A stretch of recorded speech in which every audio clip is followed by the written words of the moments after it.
প্রেম বিবশ পরিবার সব জানি সুজগন নারী কুমারী চড়াই পালকি সুমিরে সিদ্ধি গণী।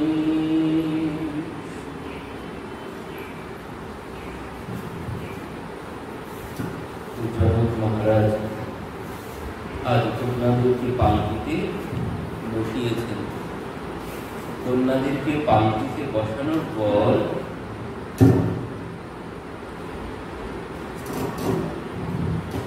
বহুবিধি ভূপ সুতা সমুঝাই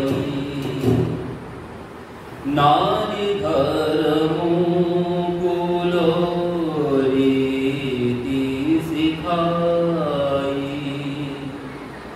দাসী দাস দিয়ে বহুতে সূচি সেবক যে প্রিয় শিকে। তো মহারাজ আজ কন্যাদেরকে পালকিতে বসিয়েছেন। বসানোর পর বলছেন বহুবিধি ভূপ সুত সমঝাই নারী ধর্ম কুল রীতি শিখাই। নারী ধর্ম এর আগে কিন্তু মায়েরা শিখিয়েছে, দাসীরা শিখিয়েছে, সখীরা। মা কুল ধর্মের স্ত্রী ধর্মের শিক্ষা দিয়েছেন, পরবর্তীতে শিক্ষা দিয়েছেন সখীগণ। এবার পিতা পালকিতে বসিয়ে দিয়েছে। পালকিতে বসিয়ে দেওয়ার পরেও পিতা স্ত্রী ধর্মের শিক্ষা দিচ্ছে। কি শিক্ষা দিচ্ছে?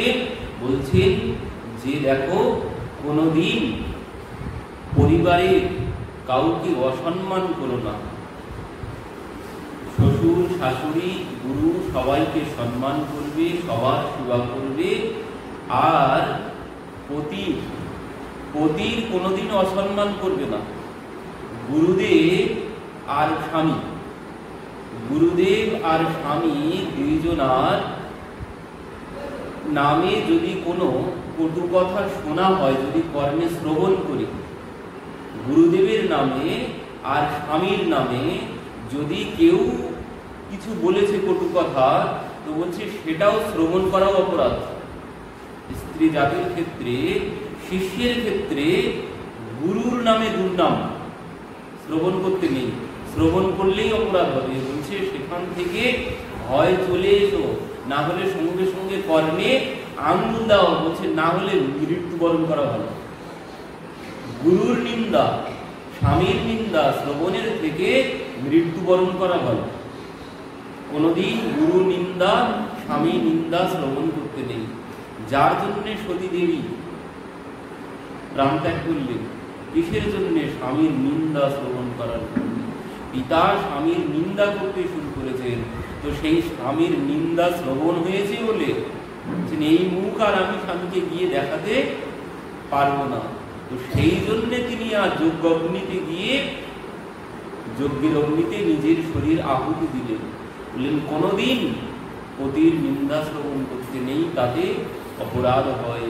কোনোদিন গুরুর নিন্দা শ্রবণ করতে নেই। বলছে নিন্দা শ্রবণের থেকেও মরে যাওয়া ভালো। তো পিতা এখানে অনেক শিক্ষা দিয়েছেন কন্যাদেরকে। দিয়ে তিনি বলছেন কি, দাসী দাস দিয়ে বহুতেরে সূচি সেবক যে প্রিয় সিও কেড়ে। বলছেন সীতা দেবীর প্রিয় দাস দাসী যারা ছিল তাদেরকেও কিন্তু সাথে দিয়ে দিয়েছেন। তো সমস্ত দাস দাসী সেবকদেরকে সীতা দেবীর সাথে দিয়ে এবার সচিব সমেত সমাজা সঙ্গে চলে বহু চাবন রাজা সময় বিলোকি বাজে বাজা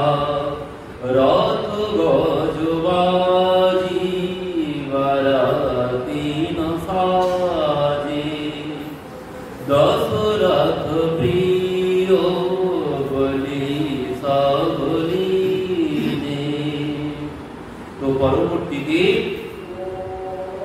এবার বাজি বাজনা বাদ্য বাজতে শুরু করলো, বিয়ারারা পালকি কাঁধে করলো। সোমেরে গজানন কিনা পায়না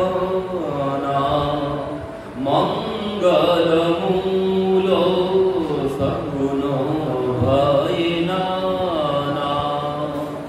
এবার পরবর্তীতে শুভ লগ্ন দেখে বিবাহ হয়েছে, ঠিক তেমন ভাবে শুভ লগ্ন দেখে এবার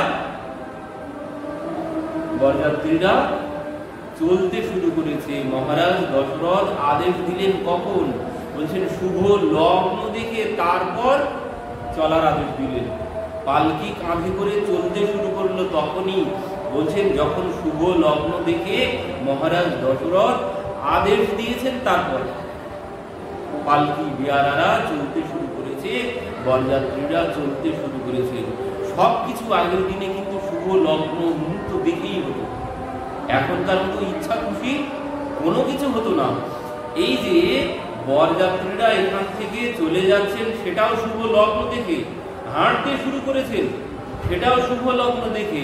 পরবর্তীতে বলছে যখন অযোধ্যা নগরীর মধ্যে, অযোধ্যার সীমানার মধ্যে প্রবেশ করেছে, সেখানেও শুভ লগ্ন দেখে তারপর অযোধ্যার সীমানায় পা দিয়েছে। অযোধ্যার সীমানায় পা দিয়েছেন শুভ লগ্ন দেখে। পরবর্তীতে বলছে যখন বাড়িতে গিয়েছে, বর কনে যখন বাড়িতে উপস্থিত হয়েছে, বলছেন সেটাও শুভ লগ্ন দেখে তারপর বাড়িতে পা দিয়েছে। তারা ইচ্ছা খুশি চলে যাননি, সব কিছু শুভ লগ্ন শুভ মুহূর্ত দেখে তারপর সমস্ত কার্য হতো আগের দিনে। কিন্তু এখনকার দিনে আর এ সমস্ত কেউ কিছু আর মানামানি নেই। তার জন্যেই ওই কিছুদিন পর বিবাহ বিচ্ছেদ হয়ে যায়, কোনো কিছুর এখন আমরা মানি না। আর তার থেকে আরো একটা বড় কারণ আছে বিবাহ বিচ্ছেদের। সব থেকে বড় কারণ হচ্ছে আগের দিনে বিবাহ হতো কত, এখানে সীতা দেবীর বয়স কোথাও বলেছে তখন 9 বছর, আর কোথাও বলেছে 11 বছর, প্রভুর বয়স 14 বছর বিবাহ হয়েছে। এবার বাল্য বিবাহের পক্ষে বলা হচ্ছে না, তো এখানে বলছে যে বিবাহ বিচ্ছেদের বর্তমান যে কারণ, বর্তমান যুগে আগের দিনে হতো অল্প বয়স, আর এখনকার দিনে হয় কত বেশি বয়সে গিয়ে বিবাহ করা যায়। তো বলছেন তার জন্যই, কারণ কি হয়, আমি ধরুন 35 বছর বয়স হয়ে গেল, আর একজনের 28, 29, 25 পার হয়ে গেল, 28, 29 হয়ে গেল, একজনের 30, 35 হয়ে গেল। তো বলছে জীবনের অর্ধেকটা কাটানো শেষ, তো আর বাকি অর্ধেকটা, এই যে অর্ধেকটা কাটানো হয়ে গেছে একা একা, এই একা একা অর্ধেক জীবন কাটানোর ফলে আমার কিন্তু একটা ওই একা একা থাকার মানসিকতা চলে আসে। এরপরে যদি আমার পাশে কেউ এসে যায় তখন কিন্তু ঝামেলা মনে হয়। এই জন্যে বলছে আগের দিনে অল্প বয়সে বিবাহ হতো, আগের দিনে এত বিবাহ বিচ্ছেদ হতো না। কেন বলছেন আগের দিনে মানসিকতা তৈরি হতো না, এই যে একা থাকার মানসিকতা এটা তখন তৈরি হতো না। 12, 14, 15, 16 বছর বয়সে তখন কিন্তু একা থাকার মানসিকতা তৈরি হতো না। কিন্তু এখন একা থেকে থেকে একটা একা থাকার মানসিকতা চলে আসে। এখন একটা ঝামেলা মনে হয় যখন ওই 30-35 বছর পরে কেউ যখন কাছে এসে যাবে, 2-1 দিন কিছুদিন ভালো থাকে, তারপরে একটা ঝামেলা মনে হয়ে যায়। কেন মনে হয়ে যায়? কারণ এই যে দীর্ঘদিন একা একা থেকে এসেছি, একা থাকার একটা একরকম সুবিধা, তারপরে এই যে 2 জন যখন হয়ে গেলাম, এতে আর এক ঝামেলা মনে হয়, যে এর জন্য বেশি বিবাহ বিচ্ছেদ হয়।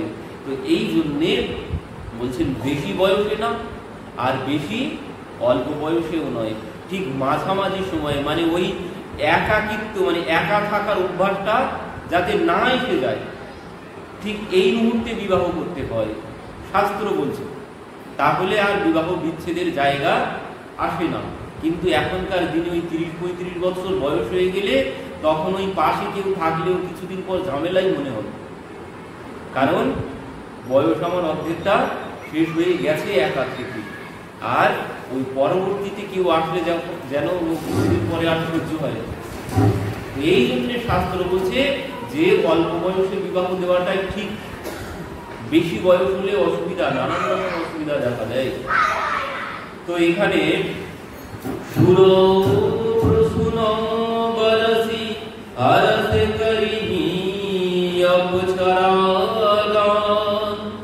চলে অবধপতি অবধপুর মুদিত বাজাই নিশান। সুর প্রসূন বর্ষহী, মানে সুর মানে দেবতারা, দেবতারা উপর থেকে পুষ্প বৃষ্টি করছেন, অপ্সরা গান গাইছেন, আর নানান রকম বাজি বাজনা বাদ্য বাজাতে বাজাতে বরযাত্রীরা সবাই চলেছেন। এদিকে কি হয়েছে, বহুরি বহুরি কৌশলপতি কাহি জনক প্রেম বস ফিরাও না চাহি। কি হয়েছে, মহারাজ জনক তিনিও বরযাত্রীদের সাথে মন্ত্রীদেরকে নিয়ে, সচিবদেরকে নিয়ে তিনিও চলেছেন বরযাত্রীর পেছন পেছন। এবার মহারাজ দশরথ যখন দর্শন করলেন যে জনক মহারাজ আসছেন, তো এই দেখে মহারাজ জনককে মহারাজ দশরথ বারবার বললেন বহুরি বহুরি কৌশলপতি কহই। বারবার কৌশলপতি তিনি মহারাজ দশরথ জনক মহারাজকে বলছেন আপনি এবার ফিরে যান, আপনি অনেক দূর চলে এসেছেন, আপনি এবার কৃপা করে ফিরে যান। কিন্তু জনক মহারাজ কিছুতেই ফিরে যাচ্ছেন না, তিনি বরযাত্রীদের সাথেই চলতে শুরু করেছেন। তো অনেকবার বলার পরেও যখন তিনি ফিরে গেলেন না, মহারাজ দশরথ বলছেন দেখুন আপনি যদি চলে না যান তাহলে কিন্তু আমরা আর যাব না, আপনি যদি গৃহে ফিরে না যান আমরা আর যাব না। তো এই বলতে বলতে কি হয়েছে, সত্যি সত্যি তাই হলো। পুনিকা ভূপতি বচন সুহায়ে ফিরহি মহিষ দুলবড়িয়ায়ে। পুনি পুনি ভূপতি বচন সুহায়ে ফিরহি মহিষ দুলবড়িয়ায়ে, বলছেন আপনি বারবার অনেক দূর চলে এসেছেন, আপনি এবার ফিরে যান। কিছুতেই তিনি ফিরে গেলেন না।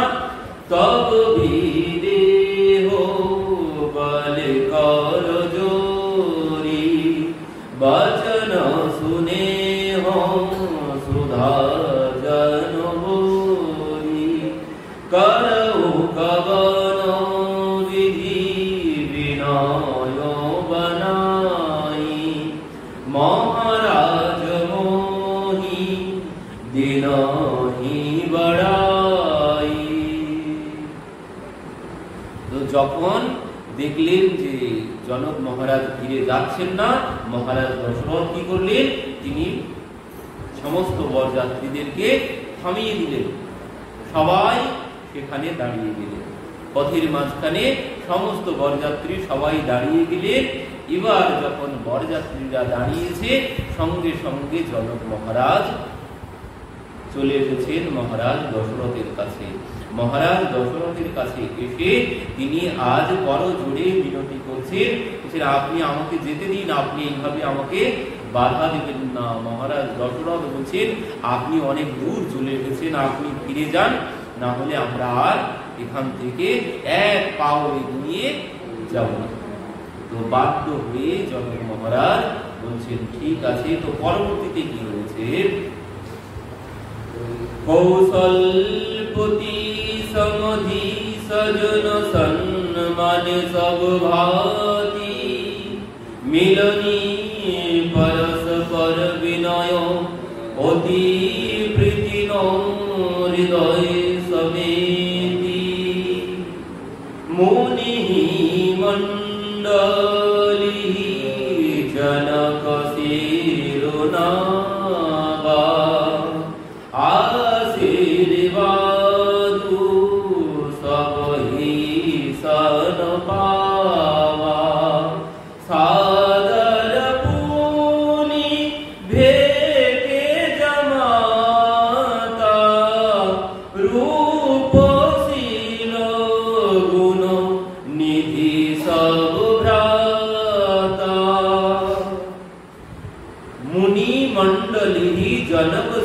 জানাবা আশীর্বাদ সব হি সন পাওয়া। পরবর্তীতে জনক মহারাজ গিয়ে সমস্ত ঋষি মহর্ষি যারা ছিল সবাইকে গিয়ে সবার চরণে গিয়ে আজ মাথা নত করেছেন, সবাইকে প্রণাম করেছেন, সবাইকে সম্মান জানিয়েছেন। সবাই আজ মহারাজ জনককে পুনরায় আশীর্বাদ দিলেন ঋষিগণ। এবার কি হয়েছে, ঋষি মহর্ষিদের কাছ থেকে আশীর্বাদ গ্রহণের পর মহারাজ জনক কি করেছেন, সাদর পুনি ভেট জামাতা, পুনরায় তিনি জামাইদের কাছে গিয়ে উপস্থিত হয়েছেন। মনে হচ্ছে যেন ছেড়ে দিতে চাইছেন না, কিছুতেই জামাইদেরকে কন্যাদেরকে জনক মহারাজ ছাড়তে চাইছেন না। পুনরায় তিনি জামাইদের কাছে গিয়ে উপস্থিত হয়েছেন। বলছেন প্রথমে জরি পঙ্করহু পানি সুহায় बोले वचन प्रेम जनो जाए राम करो कहीं भाति प्रशंसा मुनि महेश मन मानस हंसा। তিনি আজ প্রভু রামচন্দ্রের কাছে গিয়ে বলছেন আমি আপনার প্রশংসা কেমন করে করতে হয় জানি না। প্রভু রামচন্দ্রের সম্মুখে গিয়ে আজ মহারাজ জনক করজোড়ে দাঁড়িয়েছেন, দাঁড়িয়ে বলছেন আমি আপনার প্রশংসা কেমন করে করতে হয় জানি না। আপনি তো মুনিদের ও দেবতাদের মহাদেবের মন রূপী মানস সরোবরের অংশ। মহারাজ জনক বলছেন আপনার প্রশংসা করতে আমি পারি না। আপনি কে? বলছেন আপনি সমস্ত মুনি ঋষি মহাদেবের মনের মধ্যে সদা কেমন ভাবে আছেন? বলছেন হংসরূপে বিরাজমান। আপনি যেন সবার হৃদয়ে হংসরূপে বিরাজ করছেন। আর কি বলছেন? আপনি সেই সচ্চিদানন্দ পরব্রহ্ম যাকে লাভ করার জন্য যোগীগণ মোহ ক্রোধ মমতা ত্যাগ করে যোগ সাধনা করেন। কি বলছেন? ভগবানকে পেতে গেলে তাহলে মহারাজ জনক কি বলে দিলেন? বলছেন আপনাকে পাওয়ার জন্য যোগীগণ মোহ ক্রোধ মমতা ত্যাগ করে যোগ সাধনা করছে আপনাকে পাওয়ার জন্য।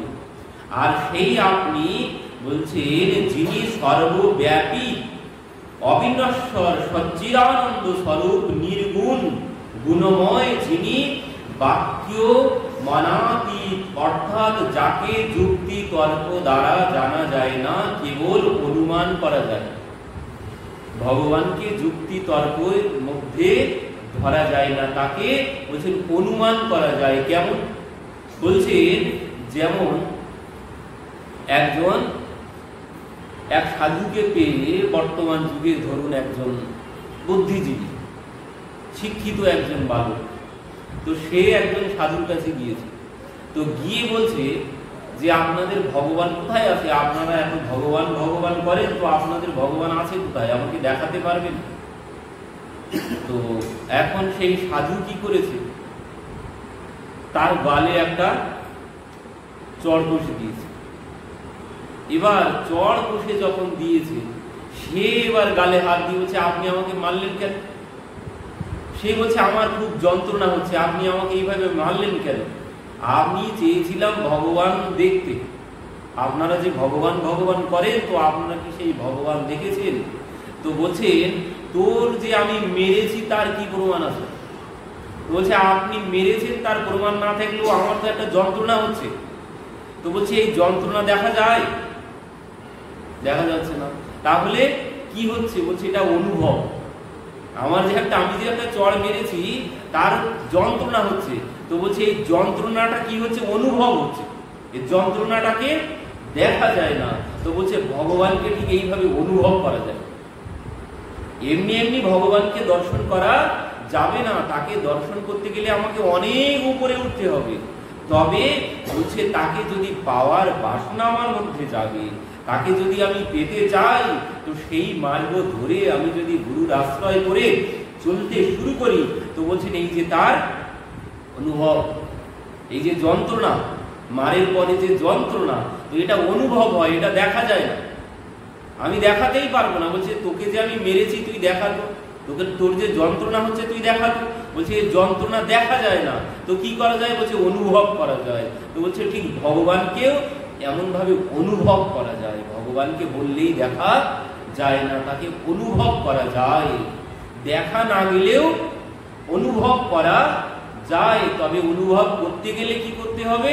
অনুভব করতে গেলে হুট করে বললেই অনুভব করা যাবে না, তার জন্যেও আমাকে গুরু ধরতে হবে। গুরু যেভাবে চলতে বলবে তার নির্দেশ মতো আমাকে চলতে হবে, তাহলে তাকে অনুভব করা যাবে। তো বলছে এই অনুভব করতে করতে একদিন তাকে দেখাও যাবে।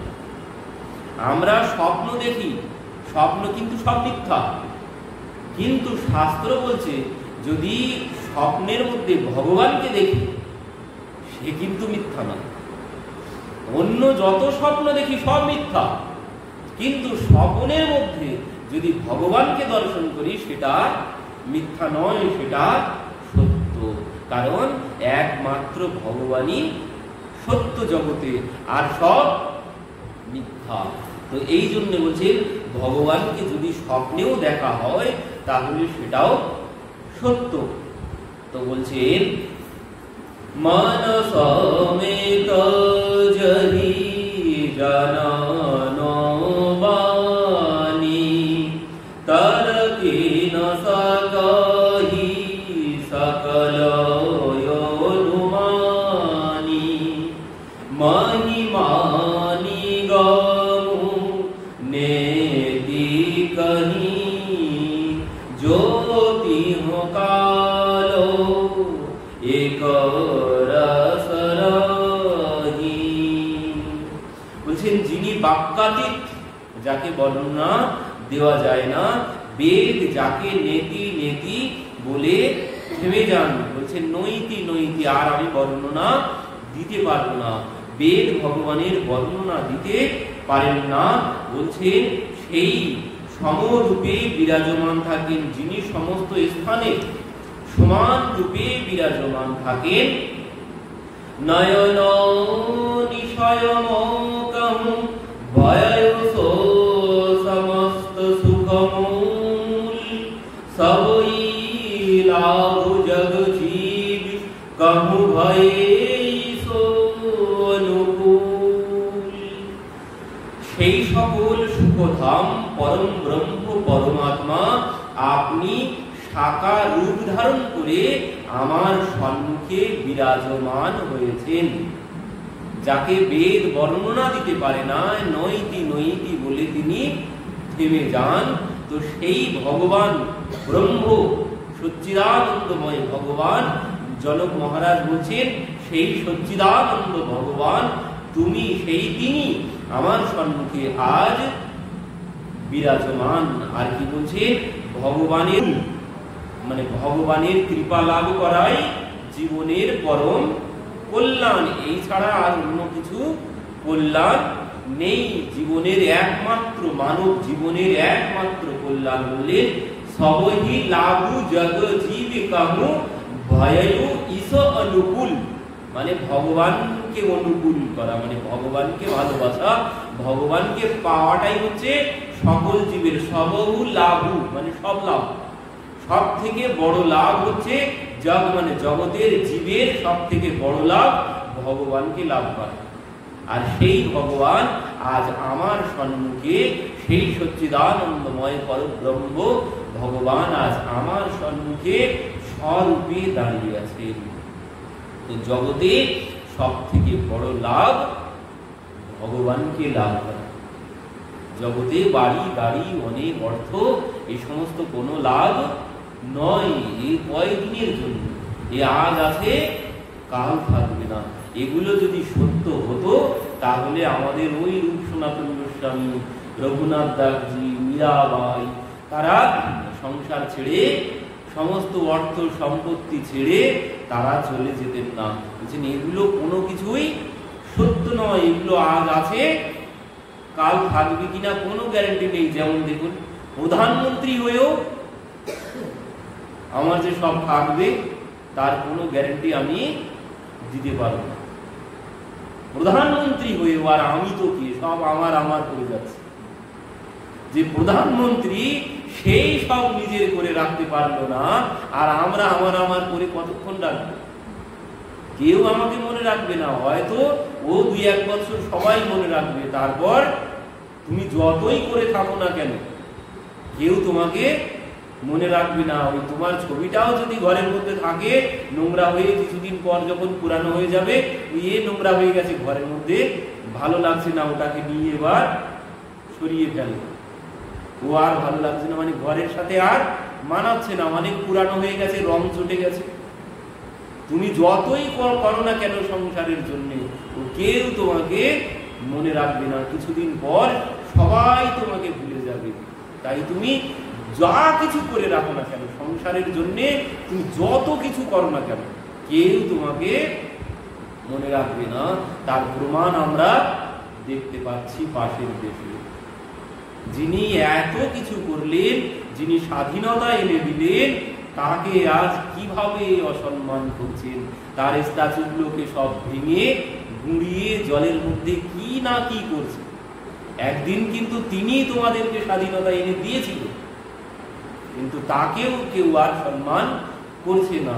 তো বলছেন যাকে জাতির জনক বলা হতো একসময়, তাকে কেউ সম্মান করছে না। আর ঠিক তেমন যে আমি যতই আমার আমার করি না কেন, এ সংসারে ও খেলার সাথী যারা সাথে যে যাবে না, তারা তোমাকে একলাই যেতে হবে। কিছু তুমি সাথে নিয়ে যেতে পারবে না, সব এখানেই পড়ে আমরা ওই সব আমার আমার ভাবতে শুরু করি। আমার আমার বলে জগতে কোনো কিছু নেই, যার জিনিস তারই পড়ে থাকবে। ওই জন্যে কবির দাস বলেছিলেন যে সেই जो सुख पायो राम भजन में, सो सुख नाया मीरी में, मन लागो मेरो यारो फकीरी में।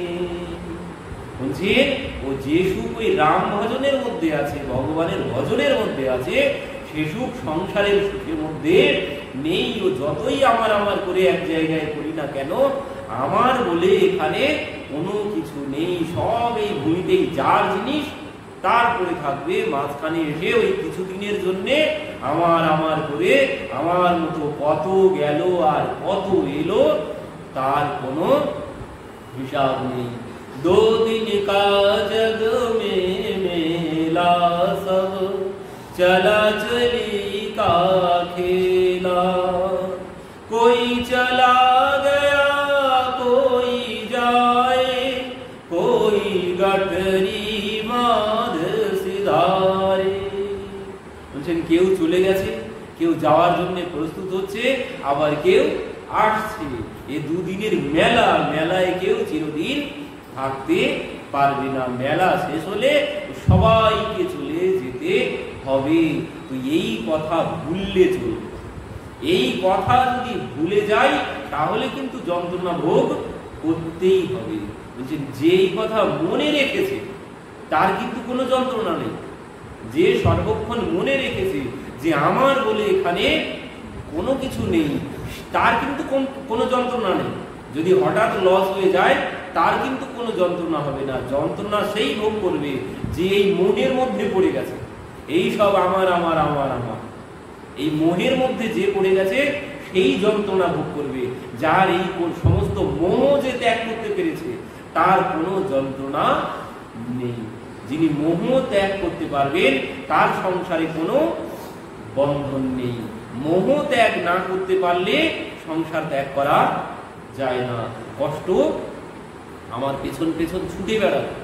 ওই মোহ ত্যাগ করেছিলেন রঘুনাথ দাস, মোহ ত্যাগ করেছিলেন রূপ সনাতন গোস্বামী, মীরাবাই, এনারা সব মোহ ত্যাগ করেছিলেন। ওই বিভাজি মহারাজ, এই কলিযুগে সব এনাদের এত ধন সম্পদ সব ছিল, এনারা সমস্ত মোহ ত্যাগ করে চলে গেলেন। কেন বলেন? এই সমস্ত এতে কোনো সার কোনো কিছু নেই।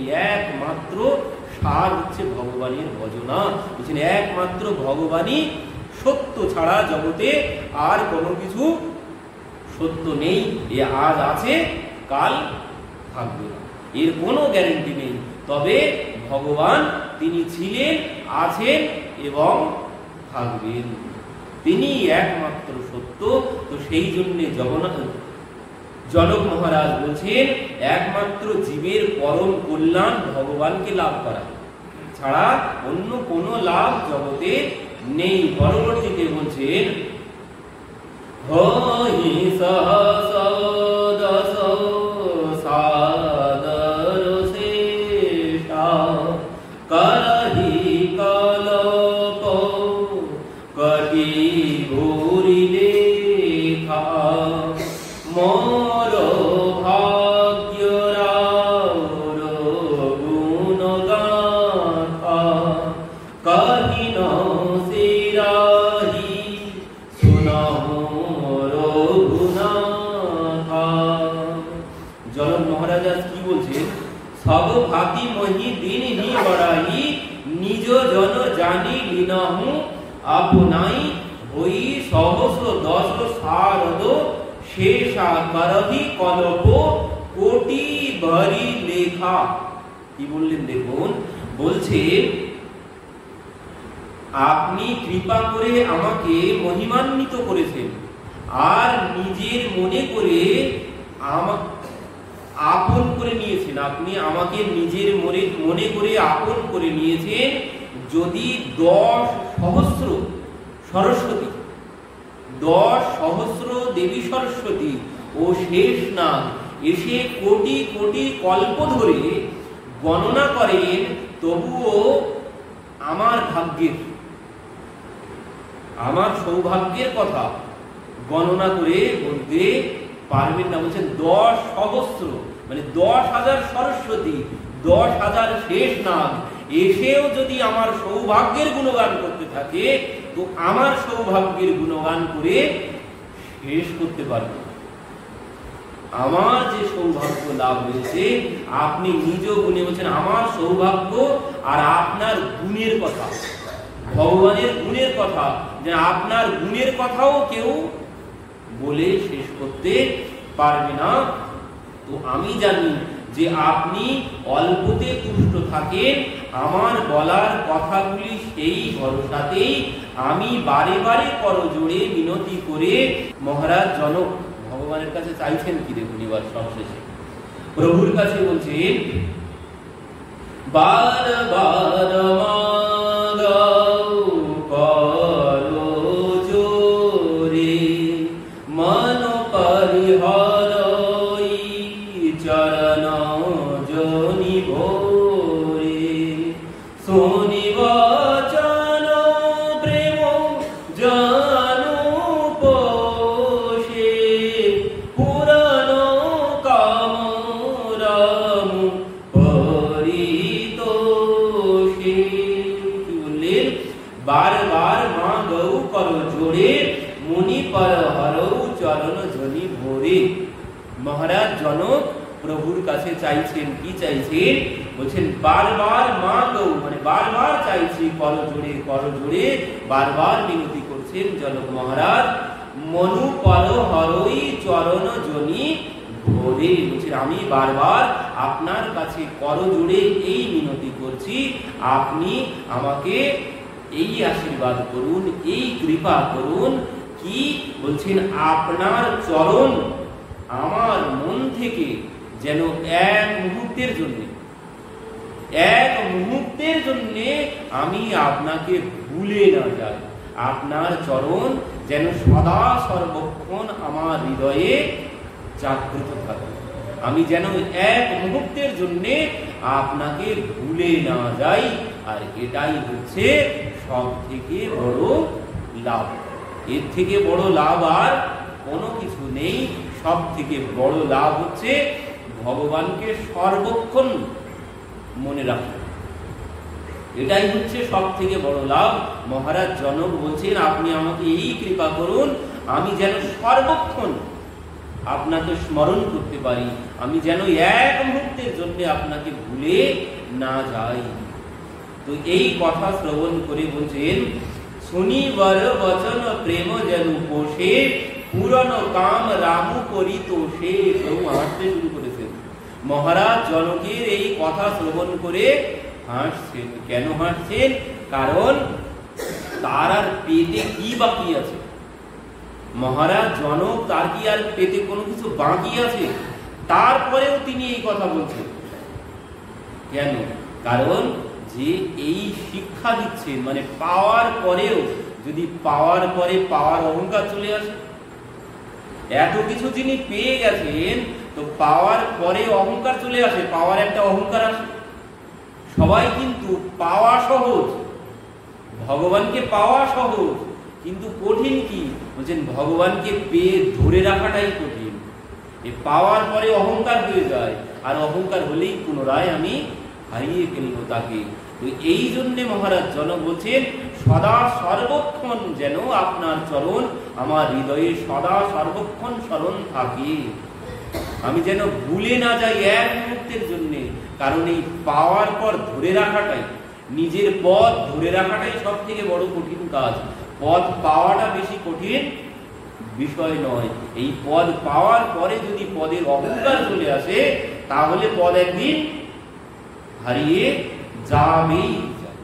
ভগবানকে পাওয়ার পর যদি আমার মধ্যে অহংকার চলে আসে, তাহলে আমি তাকে হারিয়ে ফেলবো। তো বলছেন ভগবানকে ধরে রাখাটাই সব থেকে বড় কঠিন কাজ।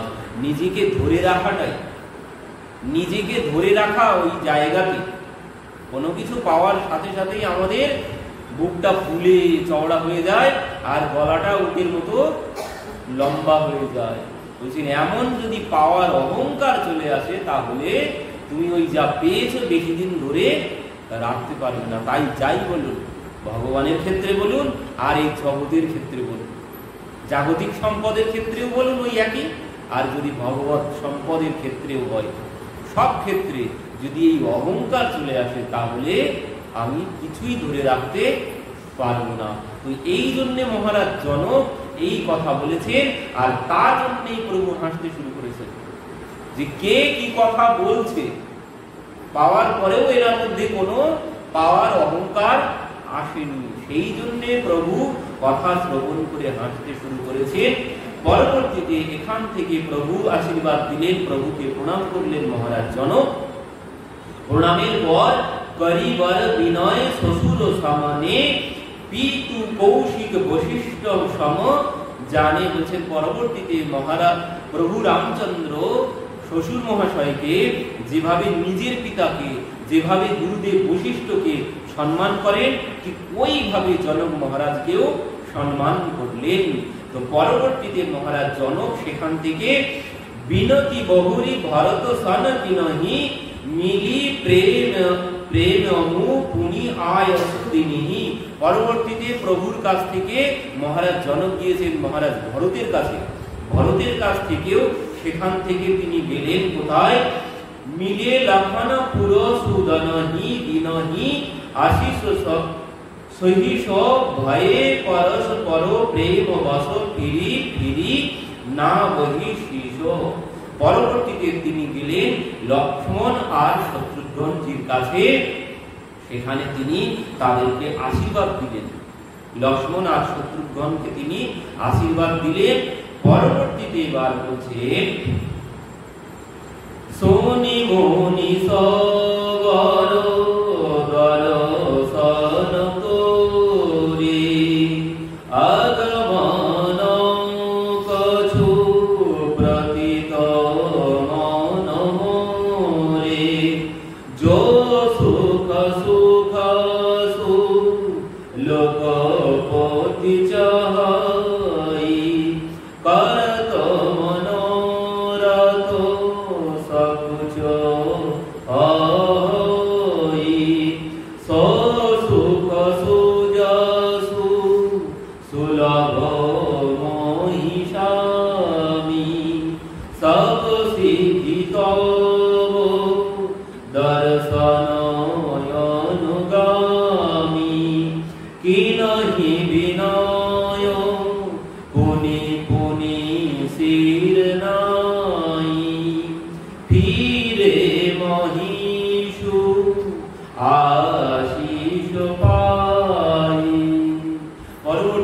মহারাজ জনক সমস্ত মণিবরকে প্রণাম করলেন। প্রণাম করে তিনি এবার জনকপুরের দিকে মহারাজ জনক চলতে শুরু করেছেন। মহারাজ জনক যখন জনকপুরের দিকে চলতে শুরু করেছেন, পরবর্তীতে চলিবার নিশান বাজাই মোদিত ছোট বড় সব সমুদায় রামী নিরখি গ্রাম নর নারী পাই নয়ন ফলু হই সুখারি। পরবর্তীতে বরযাত্রী পুনরায় বাজনা বা বাদ্য বাজাতে শুরু করলো। সেখান থেকে বরযাত্রীরাও চলতে শুরু করলেন। তো বরযাত্রীরা চলতে চলতে গ্রামের মধ্যে দিয়ে আসছেন। যে পথ দিয়ে আসছেন, রামহি নিরখি গ্রাম নর নারী, সমস্ত গ্রামের নর নারীরা প্রভুকে দর্শন করছেন। আর দর্শন করে বলছেন কি, পাই নয়ন ফলু হই সুখারি, বলছেন তাদের জন্ম আজ সার্থক হয়েছে, তাদের নয়ন আজ সার্থক হয়েছে। প্রভুকে দর্শন করে সমস্ত গ্রামের নরনারীরা তারা প্রভুকে দর্শন করছেন। বিচি বিচি বরবাস মগ লগন সুখ দে অবধ সমীপ পুনিত দিন পহুঁচ আই জনে। এবার বলছেন কি, বীজ বীজ বরবাস মগ লগন সুখ দে। কি বলছেন, বীজ বীজ মানে মাঝখানে মাঝখানে পথে চলতে চলতে ওই যে যেখানে বিশ্রামের ব্যবস্থা ছিল, যেখানে ভোজনের ব্যবস্থা ছিল, সেখানে সেখানে বিশ্রাম করতে করতে আজ আর কি বলছেন, লগন সুখ দে, বলছেন সমস্ত নর নারীকে সুখ প্রদান করতে করতে বিশ্রাম করতে করতে আজ বরযাত্রী কোথায় এসেছেন, অবধ সমীপ পুনিত দিন পৌঁছি আই জনে। বলছেন আজ তারা অযোধ্যা পুরীর কাছে এসে উপস্থিত হয়ে গেছে বরযাত্রী। এবার অযোধ্যাবাসীরা ওই যে বিশাল বাজি বাজনা বাদ্য সেই শব্দ শুনতে পেয়েছেন। শব্দ শ্রবণ করে তারা জানতে পেরেছেন যে প্রভু আমাদের অযোধ্যায় এসে উপস্থিত হতে চলেছেন। তো এই শব্দ শ্রবণ করে কি বলছেন, হনে নিশান পনব বরবাজে বেরি শঙ্খ ধ্বনি হয়ে গয়ে গাজে ঝাঁঝি বিরবডিগি মিসোহা বাজি সননাই। বাজি বাজনা বাদ্য বিভিন্ন রকমের শব্দ হচ্ছে, বাদ্যযন্ত্র বাজছে, শঙ্কর ধ্বনি হচ্ছে। তো সেই শঙ্কর ধ্বনিতে আজ সমস্ত আকাশ বাতাস, অযোধ্যার আকাশ বাতাস যেন মুখরিত হয়ে গেছে। অযোধ্যাবাসী তারা কি করছেন, পুরজন আগত অগ্নি বারাতা মুদিত সকল পুলকা বলিগাতা। কি বলছে, এই যে বরযাত্রীদের বাজনার শব্দ শ্রবণ করে অযোধ্যাবাসীর অবস্থা কি হয়েছে, অযোধ্যাবাসীর অবস্থা বলছেন পুরজন আগত অগ্নি বারাতা মুদিত সকল পুলকা বলি গাতা, মানে সবার শরীর পুলকিত হতে শুরু করেছে ওই শব্দ শ্রবণ করে। এখনো আসেননি, শব্দ শ্রবণ করে সবার শরীর আজ কম্পিত হচ্ছে, পুলকিত হতে শুরু হয়েছে অযোধ্যাবাসীর। নিজ নিজ সুন্দর সদন সবারি হাট বাট চৌহট পুরদারি। কি করেছেন অযোধ্যাবাসীরা, এবার সঙ্গে সঙ্গে বলছেন নিজ নিজ সুন্দর সদন সবারি, মানে নিজের নিজের ঘর বাড়ি সাজাতে শুরু করেছেন অযোধ্যাবাসী, যার যার নিজের ঘর বাড়ি সব সাজাতে শুরু করেছেন। আর কি বলছেন, হাট বাট চৌহট পুরোদ্বারে, বলছেন সমস্ত হাট বাজার পথ ঘাট সমস্ত অযোধ্যাবাসী সুসাজে সজ্জিত করতে শুরু করেছেন। আর কি করছেন, গলি সকল গজসিনায় যাহা তহ চৌকে চারি পুরানায় বানা বাজির যাই বাখানা তোরণ কেতু পাত কবিতানা। বলছেন সমস্ত নগরীতে পথে ঘাটে নিজের নিজের বাড়িতে আম্রপল্লব পতাকা ধ্বজা সবাই লাগাতে শুরু করেছেন নিজের নিজের বাড়িতে। নিজের নিজের বাড়িতে সবাই আলোকসজ্জায় সুসজ্জিত করে তুলেছেন। সবার বাড়িতে আম্রপল্লব দিয়ে সাজিয়েছেন। সবার বাড়িতে আর কি করেছেন, বলছেন ওই কলা গাছ পথের সম্মুখে কলা গাছ ঘট বসিয়েছেন, নিজের ঘরে মঙ্গল ঘট বসিয়েছেন। সমস্ত অযোধ্যাপুরবাসী লাগে সুভগতরু পরশত ধরণী মণিময় আলো বাল কলবরণী। বলছেন সমস্ত অযোধ্যাপুর আজ যেন সেজে উঠেছে। সবাই নিজের নিজের বাড়ি এমন ভাবে সাজিয়েছে যেন মনে হচ্ছে প্রভু আমার বাড়িতেই আসে। এমন ভাবে তারা নিজের ঘর সাজিয়েছে। সবার ঘর বাড়ি হাট বাট রাস্তাঘাট সবকিছু সমস্ত কিছু এত সুন্দর করে সাজিয়েছেন। বলছেন বিবিধ ভাতি মঙ্গল কলস গৃহ গৃহ রচে সবারি সুর ব্রহ্মাদি শিবহি সব রঘুবর পুর নিহারি। অযোধ্যাপুরবাসী অযোধ্যাকে আজ যেভাবে সাজিয়েছে, তো সেই অযোধ্যাকে দেখতে এসেছে কারা, বলছেন সুর দেবতারা, ব্রহ্মা শিব মহাদেব সবাই এসে দেখে অবাক। অযোধ্যার সাজসজ্জা দেখে আজ সমস্ত দেবতাগণ ব্রহ্মা আদি মহাদেব সবাই দেখে অবাক হয়ে গেছেন। বলছেন এমন সাজসজ্জা ব্রহ্মলোকেও নেই, এমন সাজসজ্জা স্বর্গেও নেই। আজ অযোধ্যা যেভাবে সেজে উঠেছে প্রভুর আগমনে। পরবর্তীতে ভূপ ভবন তেহি অবসর সোহা রচনা দেখি মদন মনোমোহা মঙ্গল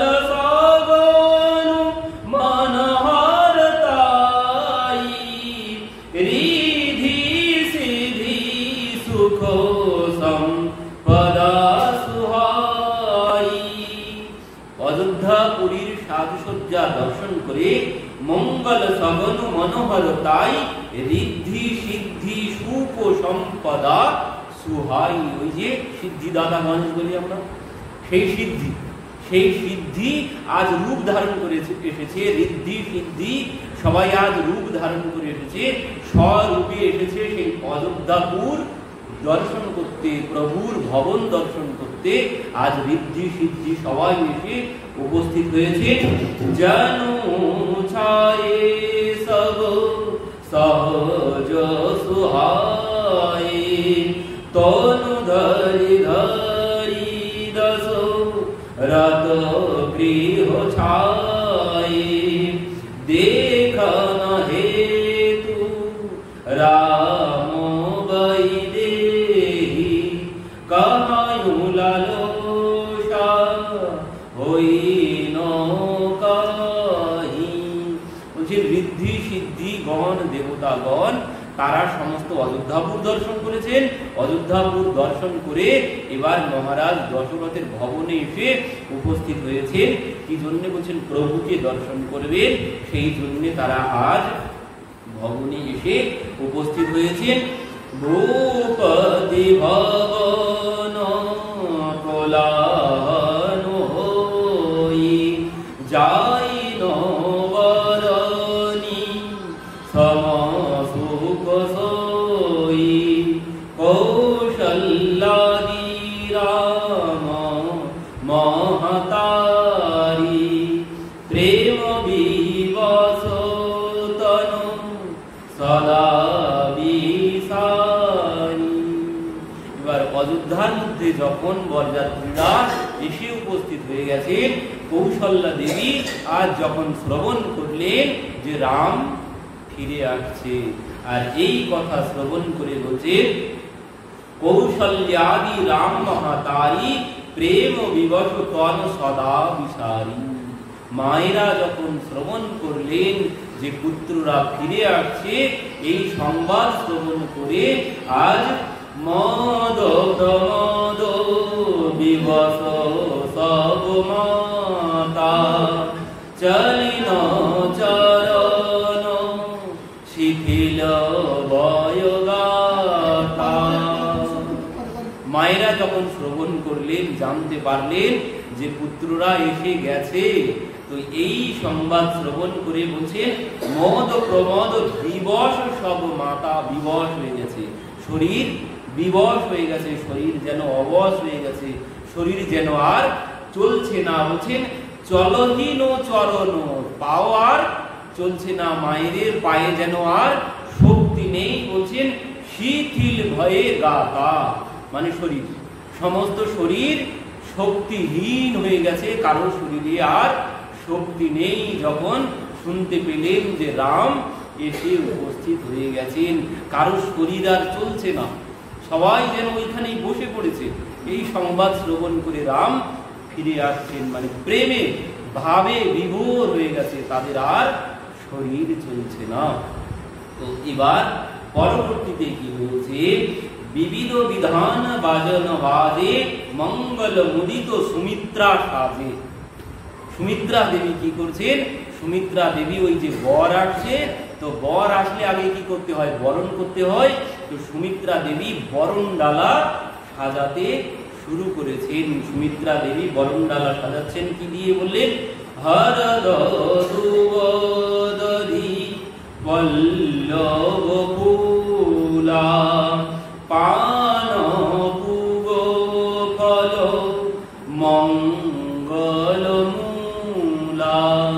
বলছেন যেগুলো মঙ্গলের মূল দ্রব্য, যে দ্রব্যগুলো দিয়ে আরতি করতে হয়, সেই দ্রব্যগুলো আজ তিনি সাজাতে শুরু করেছেন। কি দিয়ে সাজিয়েছেন বরণডালা, বলছেন হলুদ, দূর্বা, দধি, পত্র, পুষ্প, তাম্বুল, দীপ, সুপারি, অক্ষত মানে চাল, আর ধান্য, গরুচনা, খই আর তুলসী মঞ্জরি দিয়ে আজ বরণ ডালা সাজিয়েছেন। প্রভুকে বরণ করবেন, তাই মা বরণ ডালা সাজিয়ে অপেক্ষা করছেন।